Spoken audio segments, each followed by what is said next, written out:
when we struggle, we call it kind of dysregulation. I'm not doing my work. I'm not, putting in the chat. I'm not whatever. And I've lost all my perseverance, so therefore I'm not even going to do anything. So I shut down. So when we think about how self-regulation is so tied to perseverance, we're going to remember that. So all I'm going to say to the class is, okay, listen, if you got the packet or you didn't get the packet, here's the intent for today.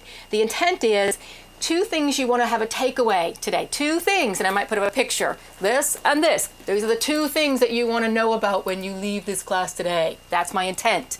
Now, how are you going to get there? Some of you, you know what? You're tired. You stayed up all night. I don't know what you did. But in any event, here's how you're going to get by that. I'm going to give them some techniques on how they might be able to overcome that.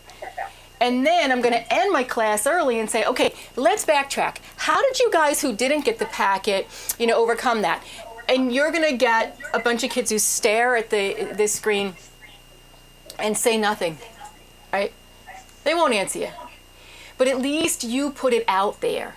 You taught the 3 parts. Here's the intent for today. Here's how you're going to get past some obstacles and what you can do instead. And then we're going to reflect how'd that work for you. You're still going to get.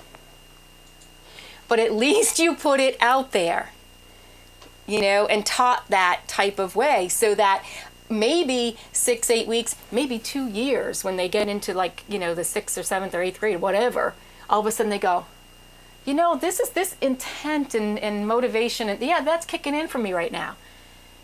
And I always say as a teacher that sometimes, especially at the elementary level, we don't see the outcome of all the hard work we do because oftentimes it kicks in later.